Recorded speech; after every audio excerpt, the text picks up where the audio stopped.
E aí, molecadinha que me assiste, primeiramente um forte abraço, um cheiro amasso diretamente aqui da 019, o Aldino na voz, trazendo pra vocês mais um videozinho de filosofia aí, certo, família?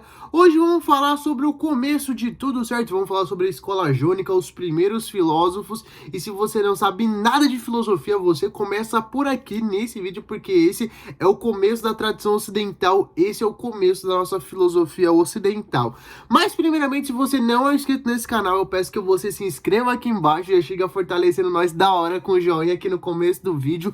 Comenta aqui embaixo sugestões de próximos vídeos, filósofos, temas, coisas, revisões do Enem, algum assunto que você quer me ver comentando aqui, e bora pro vídeo. E você tá ligado que o nosso grande parceiro aqui do canal é a Casa do Saber, certo? Que tá com um serviço de streaming incrível, igual aquele que você usa pra assistir sua série, seu filme, só que esse serviço de streaming é de cursos, tem mais de 200 cursos disponíveis com os maiores pensadores e as maiores figuras que você pode encontrar aqui no nosso país. Tem curso de filosofia com vários PhD, tem curso de história, tem curso de arte, de psicanálise, de psicologia, tem curso com o Fernando Henrique Cardoso sobre Karl Marx, família. Então assim, ó, peço que vocês aí corram, se inscrevam aí, certo? Na Casa do Saber, baixa o aplicativo, tem para todas as plataformas, você pode acessar também pelo seu computador. E de bônus eu vou te deixar um cupomzinho aqui, certo? O cupom ALDINO, o link vai estar fixado no primeiro comentário e aqui na descrição. É só você acessar, criar sua conta e partir para o abraço e bons estudos! E a dica de curso de filosofia de hoje da Casa do Saber é justamente esse, o nosso curso da Trilha da Filosofia, para você ficar por dentro e você se aprofundar muito legal. Esse curso eu fiz e, mano, ele deu um aprofundamento muito da hora sobre o começo aqui da história da filosofia. Eu super recomendo que vocês assistam esse vídeo e vão atrás desse curso aqui. Primeiramente, eu preciso te contextualizar o que é um filósofo pré-socrático, certo? O pré-socrático é o vulgo, certo? Desses filósofos que vieram antes do Sócrates, né? Os malucos mais relíquia, aqueles maninhos que tá ligado, era do passado. E também alguns contemporâneos ali ao Sócrates, como por exemplo Demócrito, como você bem pode lembrar. Demócrito é o primeiro a conceber o átomo, né? Ele e o mestre dele, que eu esqueci o nome. Mas Sócrates, ele é justamente um grande marco da filosofia, porque ele até rompe com um pouco dessa tradição dos pré-socráticos, que era o seguinte: os filósofos pré-socráticos, eles vão se caracterizar, né, eles têm como peculiaridade, né, os caras têm aí como a sua atividade, justamente investigar sobre a natureza, investigar sobre a física, o cosmos, né, o ser. Eles buscam na natureza, na física e nessa ordem cósmica as respostas para suas indagações justamente sobre fenômenos e coisas relativas à natureza. Quando chega no Sócrates, o Sócrates fala: pô, mas e nós? Nós tá fazendo cagada pra caralho, o ser humano tem que pensar nele também, né? Então o que é o bem, o que é justiça, o que é amor, o que é conhecimento, o que é isso, o que é aquilo. Então assim, o Sócrates, ele dá um grau na filosofia que o que antes era para ser um pouco mais sobre a natureza, o cosmos, a ordem natural das coisas, acaba se voltando para assuntos do ser humano, como a política, a ética, as atitudes e por aí vai. Então, no final das contas, para você ficar bem resumidão, filósofos pré-socráticos eram os contemporâneos e os antecessores, os maninhos ali, tá ligado? Que era a mesma fita do Sócrates, mas não era do mesmo corre, mas ainda assim tinha os relíquias que vieram muito antes dele. Então, essa galera que não falava sobre as mesmas coisas do Sócrates, que era inerente, né, que era sobre o ser humano, mas que olhava mais para a natureza, que olhava mais para a física, olhava mais para o cosmos e tentava responder essas questões. Como, por exemplo, o tema central aqui desse vídeo, que vai girar em torno, que é a origem do universo e a substância presente em todas as coisas, ou o termo que nós vamos utilizar, que é arqué. E como que surgiu a filosofia, Aldino? Onde que surge? Quem que é o primeiro? O que que acontece? Quem que é o primeiro pré-socrático? O que que acontece? Vou te contextualizar sobre o surgimento da filosofia, certo? A filosofia ocidental, não estamos falando da oriental, que a gente pode entrar em debate sobre a China, sobre a Índia, sobre diversos povos asiáticos que já tinham uma certa noção sobre ética e moral, já tinham alguns direcionamentos muito antes desses caras. Mas a gente tá falando aqui da nossa tradição ocidental, certo? O primeiro filósofo da nossa tradição ocidental é Tales de Mileto. Ele era justamente da cidade de Mileto.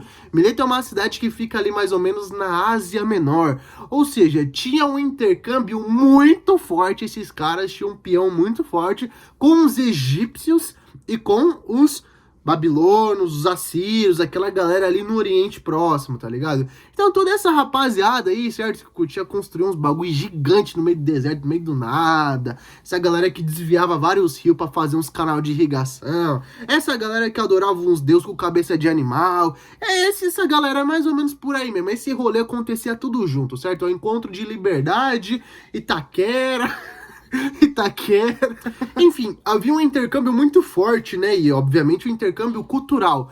Tales de Mileto, é dito que ele, inclusive, ele fez ali uma jornada pelo Egito e ali pelo Oriente Próximo, algumas cidades ali da Mesopotâmia, e ele bebeu muito dessa fonte, ele bebeu muito desse conhecimento que, inclusive, inspirou ele a justamente a dar a sua resposta a Arqué, que seria a água. Agora eu vou te contextualizar o que é a Arqué e o que é essa grande questão que deu início tanto à filosofia e o que ela caracteriza que rompe com toda a história do pensamento até então. Arqué é o termo que nós utilizamos justamente para se referir à substância primeiro, o bagulho que deu origem a tudo que está presente em tudo, certo? É aquele negócio que está presente em mim e você, no nosso planeta, nas árvores, na quasar K não sei o que, no planeta K92 e no Sol azul e tal, em tudo, no universo. É a substância, é o bagulho, é o negócio que deu origem a todo o universo e por isso ele está presente em todas as coisas, certo? Para Tales de Mileto, esse negócio Arqué seria a água. Por quê? Talvez a gente pode especular, né, por ele ter uma influência muito forte dos egípcios, né, ele ter dado um rolê, um peãozinho ali pelo Egito e pelo Oriente Próximo, que obviamente são civilizações que floresceram à margem de rios, né, o Rio Nilo, o Rio Tigre e o Rio Eufrates, são esses rios que deram origem a essas grandes civilizações, como a Suméria, a Babilônica, a Síria, os Hititas, o próprio Rio Nilo, que deu origem à milenar civilização egípcia. Então, a água, principalmente para os egípcios, né, que adoravam o Rio Nilo como a coisa mais importante desse mundo, a água, ela dá origem à vida e ao desenvolvimento da vida, né? Como, por exemplo, ele poderia observar também que quando um filho nasce, né, ele tá coberto de placenta, mas naquele tempo eles não sabiam que era placenta e para eles poderiam ser uma bolsa d'água, né? Poderia ser água aquilo. Então, ele observava que a água, ela poderia ser a origem de todas as coisas e ela floresce todas as coisas, né? A civilização, o ser humano, a própria física da natureza. Aí você pode virar para mim e falar assim, porra, o Dini, esse mano é burrão, mano. A água, ela é um composto, tá ligado? Ela é um composto de oxigênio e hidrogênio. Não, pode pá, mano. Hoje nós sabe disso, mas o maninho, tá ligado? Há 500 anos antes de Cristo já concebeu um barato desse, o cara era avançado. Mas a principal contribuição dele com essa investigativa, por mais que para nós hoje é tosco e a gente sabe que não é justamente romper com um mito.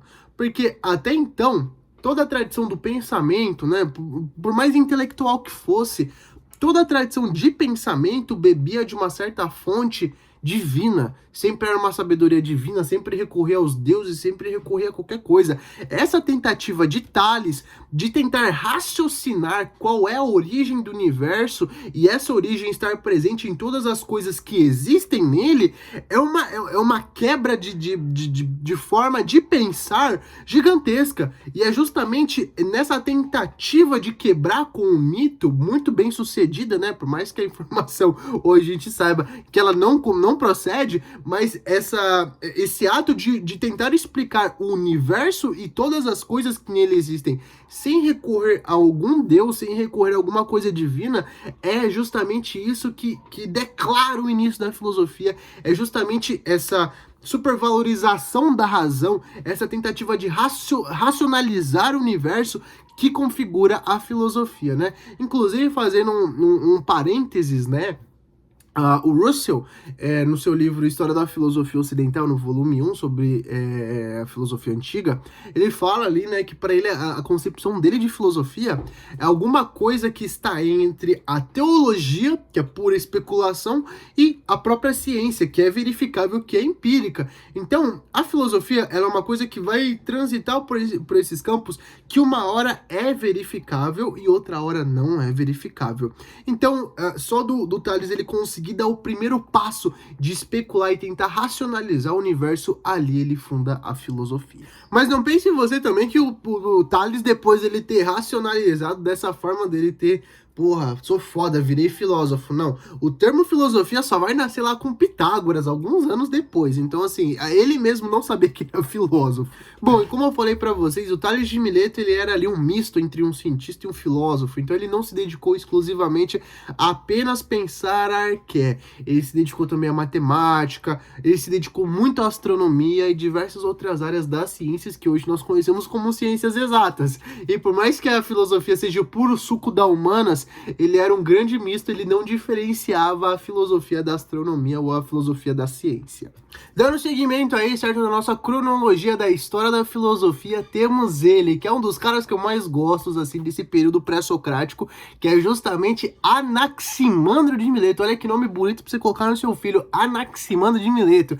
Ele foi um mano ali que teve até uma certa participação na política da cidade de Mileto, né, ele teve, assim, um certo envolvimento com aquela aristocracia política, só que ele se dedicou bastante, né, aos seus estudos sobre a ciência, a filosofia, a astronomia. Ele foi um cara que disse que a Terra era cilíndrica, inclusive, né? Então, alguns dizem que ele foi uma das primeiras pessoas a desenhar ou fazer um mapa, né, do mundo.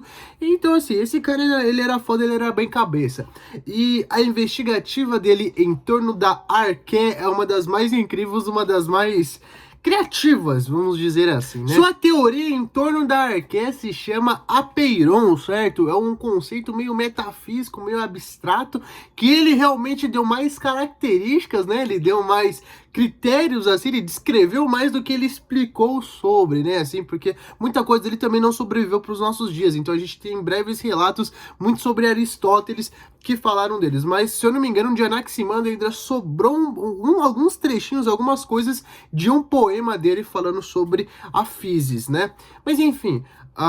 o apeiron, né, o apeiron é um termo que a gente, né, designa aí do Anaximandro para dizer uma coisa que, para ficar um pouco mais ilustrativo e palpável aí, para você entender esse contexto, é como se fosse o éter, como se fosse uma quintessência, como se fosse realmente um negócio, uma energia metafísica, né?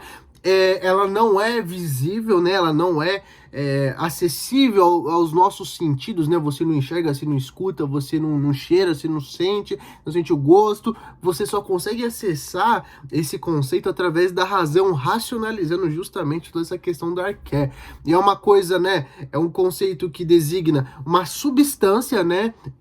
Inteligível, que seria indivisível, imutável, que seria uma coisa eterna e que estaria presente em toda a criação, né? Ela seria o começo da criação, é o apeiron que dá origem a todo o universo e todos nós temos um pouco de apeiron dentro de nós, né? Nós somos, de certa forma, uma certa parte desse apeiron. E justamente as características que nós vamos utilizar, né, para descrever esse apeiron é ilimitado, infinito e indefinido. E através desse apeiron que surgiu o seco, o molhado, né, o seco úmido, o quente, o frio.